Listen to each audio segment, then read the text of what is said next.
Welcome to this edition of the Market Review, where we bring you developments in the financial market and capital market as relates to the economy. Today, Thursday, 12th of November 2020. We'll take a look at developments in the commodities market, and we'll be looking at regulatory environment and a robust commodities ecosystem in Nigeria. Here's a rundown of the things we'll be discussing. First, look at FDC analysis on food prices amidst onion scarcity. We'll also take a look at United Capital's perspective on the billion-naira intervention in agriculture. AFREXIM Bank partners multilateral and financial institutions to support Africa and commodity prices. And we'll also look at COMX app updates from AFEX Commodities Exchange. We'll begin with the FDC analysis that recently the price of onions, one of the most commonly used vegetables in Nigeria, has risen by about 200%. Added to the fact that onions are usually not widely available towards the end of the year, the findings show that the significant increase in price can be attributed to flooding, poor harvest, COVID-19 disruptions, and poor storage facilities. Kano, Jigawa, Kaduna, Bauchi, Plateau, Sokoto, and Kebbi states are some of the most affected in terms of the production of onions, and many of these states have been affected by flooding, according to media reports. There are also reports that there are no adequate measures put in place to store onions, which is usually produced on a large scale during the dry season. The pandemic-induced disruptions to the food supply chain has caused a hike in food prices generally across the country.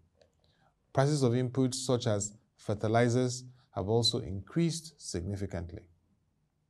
FDC notes that the food inflation, which makes up about 50% of the inflation basket, has been on the rise and have been the major contributor to rising inflation. From Boko Haram insurgency to herdsmen-related attacks to border closure, food prices have been pressured in the last few years. Added to the increase in food prices, there has also been an increase in utility costs, and the average Nigerian consumer is already stifled. Recently, the president ordered the Central Bank of Nigeria not to allocate foreign exchange to importers of food and fertilizer, a move mainly because it will worsen the food situation from exports and lead to a greater risk of food crisis. With fertilizer prices on the rise, many farmers may avoid the use of fertilizers, which may result in poor crop yield.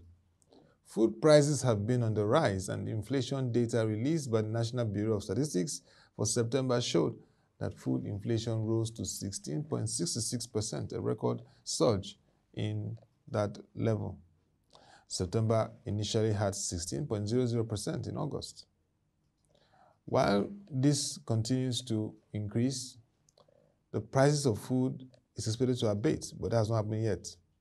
FDC is of the view that the government needs to take a second look at its overall agricultural sector strategy to avert a food crisis. We'll come to that later in our discussion. Now, United Capital speaks on the billion-naira interventions we've seen in the agricultural sector.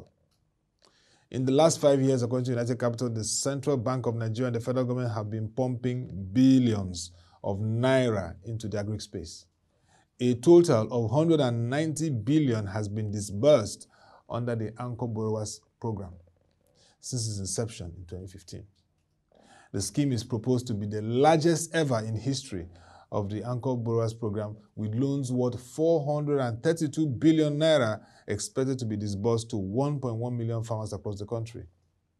In addition to the above, the Central Bank of Nigeria announced a reduction in all intervention funds for the agri sector from 9 to 5%, as well as a moratorium on all banks of agricultural loans to players in the sector. The above notwithstanding, agri-sector output growth, though resilient, has weakened significantly. Recently, the National Bureau of Statistics released inflation figures that we already raised initially, and food inflation again comes to the front burner. It is rising. 16% in August, 16.66% in September, highest since March 2018, just for our viewers to take note. Clearly, the sustained increase in food prices reflects supply shortfalls in the system amid border closure and rising demand.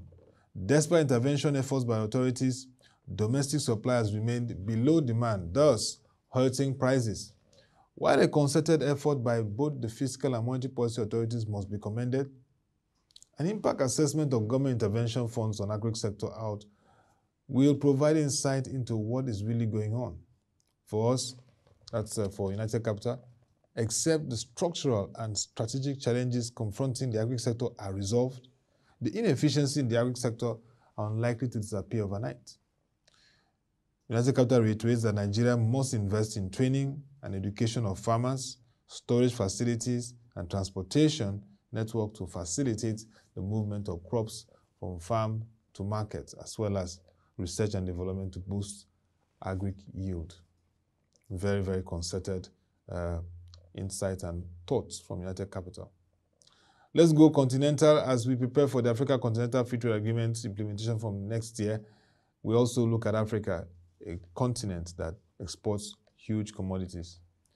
And the Africa Export-Import Bank, the Pan-African Multilateral Export-Import Bank, has partnered with International Islamic Trade Finance Corporation, the trade and finance arm of the Islamic Development Bank Group, and the Arab Bank for Economic Development in Africa, BADEA, to launch a $1.5 billion collaborative COVID-19 pandemic response facility called COPREFA to support African economies with rapid financial assistance to reduce the impact of COVID-19.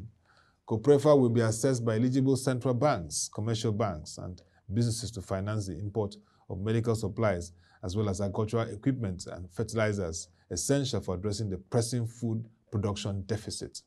COPREFA is also designed to support African economies to overcome a myriad of challenges, including commodity price shocks, very big concern for our program, a significant drop in tourism, a disruption to supply chains and export manufacturing. It will also address the sudden declines in financial flows, including a drop-off in trade and project finance, migrant remittances, portfolio investments, and foreign direct investments. A key attribute of the COPREFA facility is the speed at which financial assistance can be provided through all partners involved. The impact of COVID-19 pandemic has proven to be fast-paced, requiring support that can be deployed quickly and flexibly to prevent sharp decline in national economies.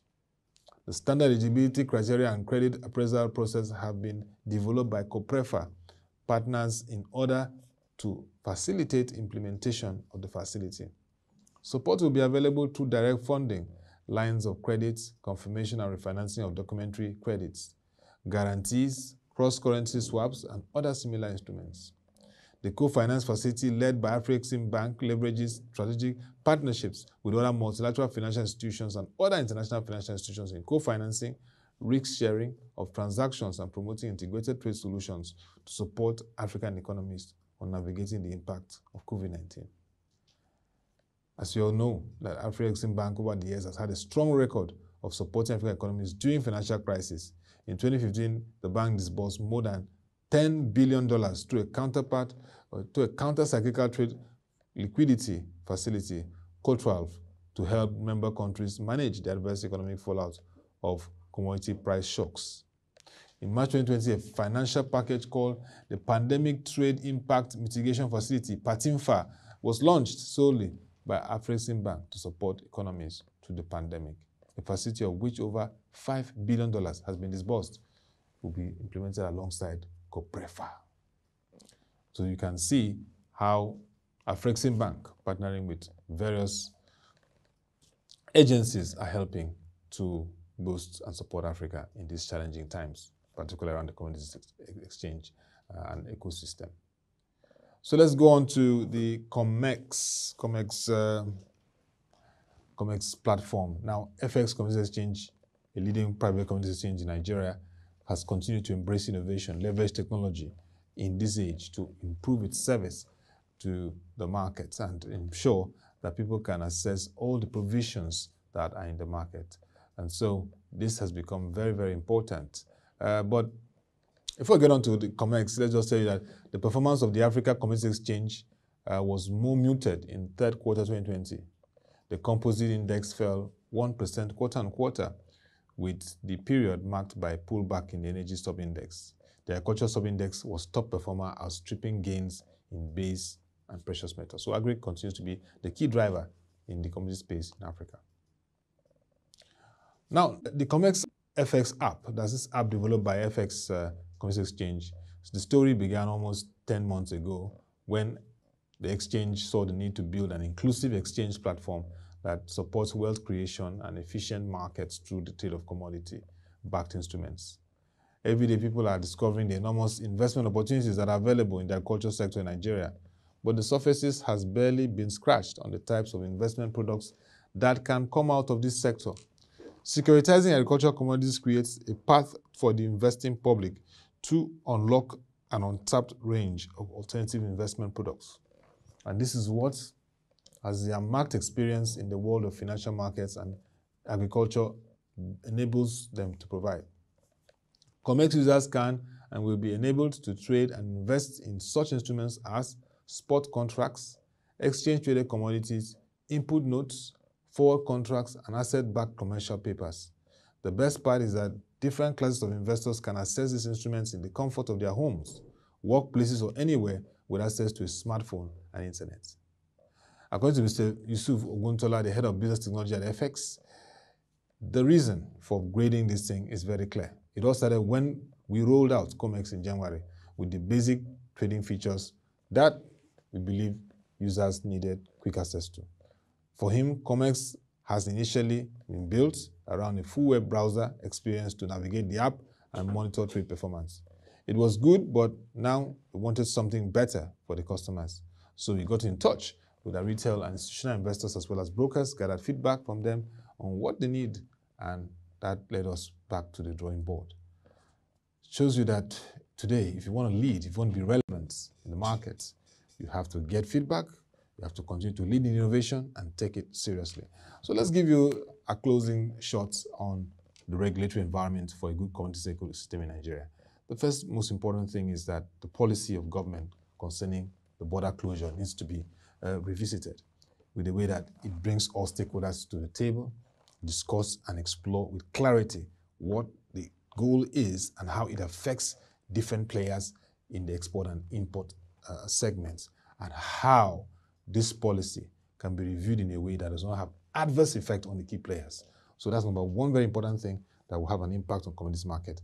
The border closure policy is to be visited by the government. The second is the need for government to work with all the security agencies to re-strategize and ensure that security is guaranteed, especially in agro-belt regions. Where there's no security in agro-belt regions, farmers will be discouraged to go out, and this will affect food security, as we're seeing the surging price of commodities and agro-commodities too. The third is the need to continue to work effectively on the infrastructure. Infrastructure is very key for connectivity, for linkages, and logistics. That must be at the front burner as the federal government has sent its budget and state government has sent their budget. Infrastructure, particularly from the rural to the urban areas, must be a very important aspect. Strengthening the legislations and policies around storage and warehousing is very key, because if we don't have effective warehouses and storage facilities in the country, agro products and other commodities will facing challenge, and that's not something we really should experience. In terms of financing, the next one, financing models to improve the commodities ecosystem is very key. Governments working to the Ministry of Finance, Ministry of Agric, and the Bank of Agriculture and other financial institutions should explore ways to encourage those in this ecosystem get necessary facilities if they are from, like what we're seeing happening from AFREXIM Bank, to ensure that those that need this financing at affordable rates get it to continue to boost activities in the commodities ecosystem. The next is the very clear need to ensure that the regulations around it continue to be fair and transparent to all to encourage the ecosystem. And addition, technology. Technology is the key. COVID-19 pandemic has brought technology to the fore, so policymakers and the regulators should also factor in how technology can be enabled and provide that enabling environment for technology to thrive in the ecosystem, as we see what FX Commodity Exchange are doing on their parts. And overall, ensuring that it's an inclusive policy for the country, the economy, is very key at this time, so that all stakeholders can continue to work hard to make this segment of the economy work for the good of the nation. And that definitely would go a long way to boost Nigeria's commodities ecosystem. That will be all for this edition of the Market Review. We can visit our website, www.prochange.com, to watch our videos with the news reports and analysis. On our website, if you go to the right bar, scroll, you see Commodities. Click on it, you get all the updates on the commodities market and activities that are happening in that space, and all related articles that we have great partnership with leading analyst groups across the country when it comes to commodities. We'd like to also hear from you. What do you think? I mean, how can we improve the commodities ecosystem? What should regulators be looking at and policymakers to improve that space? Send your views and comments to news@prochange.com. We're ready to accept them and respond appropriately. So we come your way again. Let's make this happen same time. Thank you for watching. Have a nice day and stay safe.